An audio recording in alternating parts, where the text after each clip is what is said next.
Réponse du cardinal Sarah a Fiducia Supplicans, suite.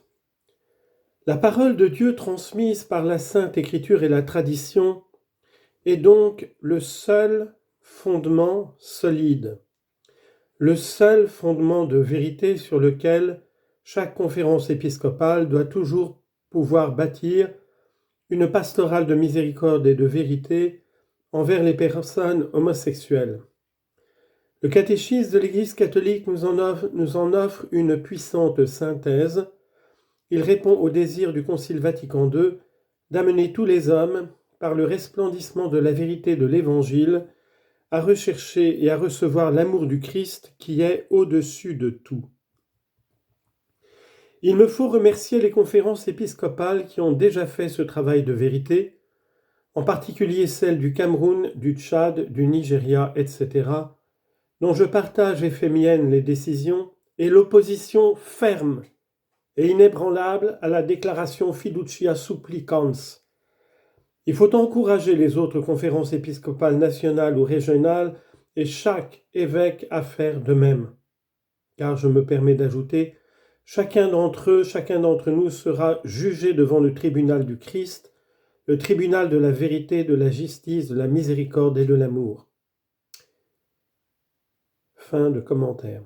Faisant ainsi, on ne s'oppose pas au pape François, mais on s'oppose fermement et radicalement à une hérésie qui mine gravement l'Église, corps du Christ, parce que contraire à la foi catholique et à la tradition. Le pape Benoît XVI soulignait que la notion de mariage homosexuel est en contradiction avec toutes les cultures de l'humanité qui se sont succédées jusqu'à ce jour, et signifie donc une révolution culturelle qui s'oppose à toute la tradition de l'humanité jusqu'à ce jour. Je crois que l'Église d'Afrique en a une très vive conscience. Elle n'oublie pas la mission essentielle que les derniers papes lui ont confiée. Le pape Paul VI, s'adressant aux évêques africains réunis à Kampala en 1969, a déclaré « Nova Patria Christi Africa ». La nouvelle patrie du Christ, c'est l'Afrique. Le pape Benoît XVI a à 2 reprises confié à l'Afrique une mission énorme, celle d'être le poumon spirituel de l'humanité, à cause des richesses humaines et spirituelles inouïes de ses enfants, de ses cultures. Il disait dans son homélie du 4 octobre 2009 « L'Afrique représente un immense poumon spirituel pour une humanité qui semble en crise de foi et d'espérance. Mais ce poumon peut aussi tomber malade, et à l'heure actuelle, au moins 2 pathologies dangereuses sont en train de l'attaquer. Avant tout, une maladie déjà diffusée dans le monde occidental, à savoir le matérialisme pratique, associé à la pensée relativiste et nihiliste. Le soi-disant premier monde a parfois exporté et continue d'exporter des déchets spirituels toxiques qui contaminent les populations des autres continents, parmi lesquels justement les populations africaines. Le Saint-Pape Jean-Paul II a rappelé aux Africains qu'ils doivent participer à la souffrance et à la passion du Christ pour le salut de l'humanité, car le nom de chaque Africain est inscrit sur les paumes du Christ crucifié. Sa mission providentielle aujourd'hui est peut-être de rappeler à l'Occident que l'homme n'est rien sans la femme n'est rien sans l'homme, et les deux ne sont rien sans ce troisième élément qu'est l'enfant. Saint Paul VI avait souligné l'apport irremplaçable des valeurs traditionnelles de ce continent, la vision spirituelle de la vie, le respect pour la dignité humaine, le sens de la famille et de la communauté. L'Église en Afrique vit de cet héritage. À cause du Christ et par la fidélité à son enseignement et à sa leçon de vie, il lui est impossible d'accepter des idéologies inhumaines promues par un Occident déchristianisé et décadent. L'Afrique a une conscience vive du nécessaire respect de la nature créée par Dieu. Il ne s'agit pas d'ouverture d'esprit et de progrès sociétal comme le prétendent les médias occidentaux.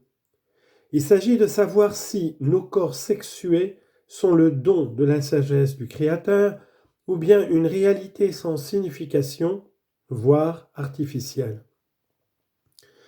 Mais ici encore, Benoît XVI nous avertit. Lorsque l'on renonce à l'idée de la création, On renonce à la grandeur de l'homme. L'Église d'Afrique a porté avec force la défense de la dignité de l'homme et de la femme, créée par Dieu au dernier synode.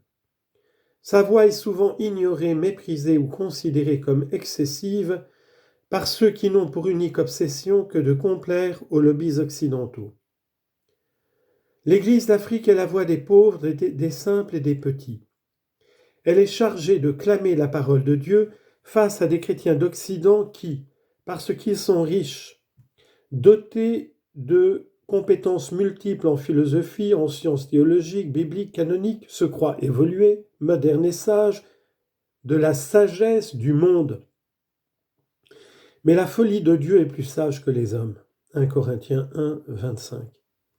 Il n'est donc pas surprenant que les évêques d'Afrique, dans leur pauvreté, soient aujourd'hui les héros, AULTS, de cette vérité divine face à la puissance et à la richesse de certains épiscopats d'Occident.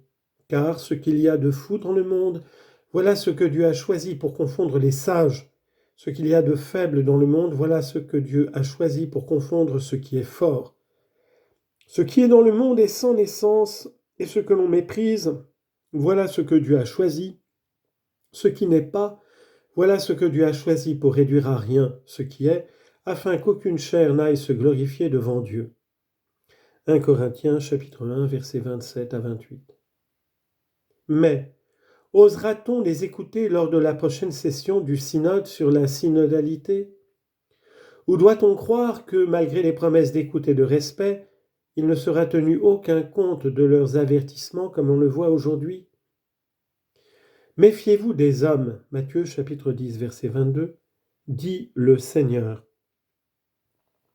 Jésus, car toute cette confusion suscitée par la déclaration fiducia supplicans, rédigée, je le précise, par Tuccio Besame Muccio, comme on le surnomme en Argentine, pour ses horribles et blasphématoires publications quand il était prêtre. Fin de commentaire. Pourrait réapparaître sous d'autres formulations plus subtiles et plus cachées à la seconde session du synode sur la synodalité en 2024 ou dans le texte de ceux qui aident le Saint-Père à rédiger l'exhortation apostolique post-synodale. Satan n'a-t-il pas tenté le Seigneur Jésus par 3 fois? Il nous faudra être vigilants avec des manipulations et les projets que certains préparent déjà pour cette prochaine session du synode. Chaque successeur des apôtres doit oser prendre au sérieux les paroles de Jésus, que votre parole soit oui si c'est oui, non si c'est non. Tout ce qu'on ajoute vient du mauvais. Matthieu chapitre 5, verset 35. Le catéchisme de l'Église catholique nous donne l'exemple d'une parole claire, tranchante et courageuse. Toute autre voix serait immanquablement tronquée, ambiguë et trompeuse. Nous entendons en ce moment tant de discours si subtils et contournés qui finissent par tomber sous cette malédiction prononcée par Jésus. Tout le reste vient du mauvais. On invente de nouveaux sens aux mots, comme celui de bénédiction. On contredit, on falsifie l'écriture en affirmant y être fidèle. On finit par ne plus servir la vérité.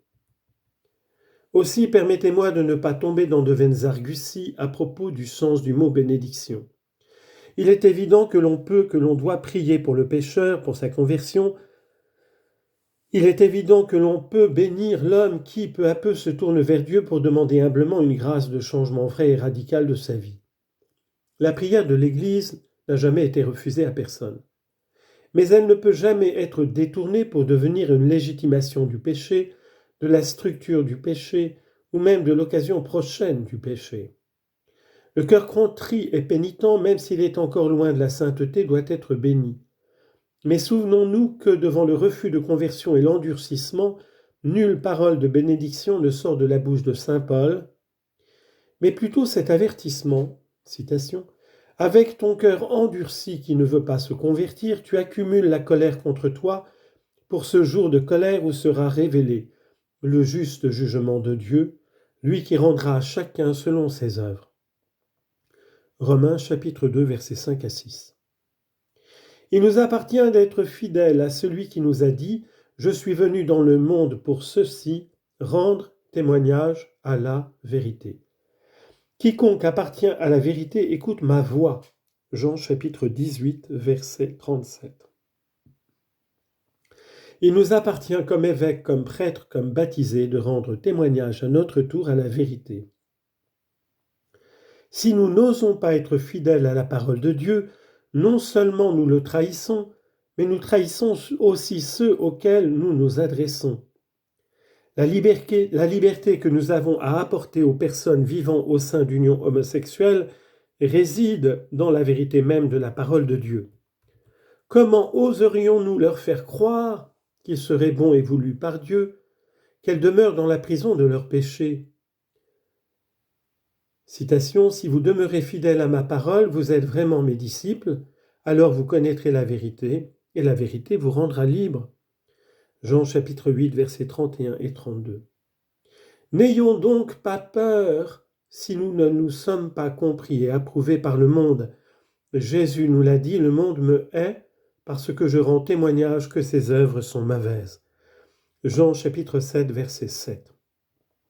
Seuls ceux qui appartiennent à la vérité peuvent entendre sa voix. Il ne nous appartient pas d'être approuvés et de faire l'unanimité. Souvenons-nous du grave avertissement du pape François au seuil de son pontificat. Nous pouvons marcher comme nous voulons, nous pouvons édifier de nombreuses choses, mais si nous ne confessons pas Jésus-Christ, cela ne va pas. Nous deviendrons une ONG humanitaire, mais non pas l'Église épouse du Christ. Quand on n'édifie pas sur les pierres, qu'est-ce qui arrive?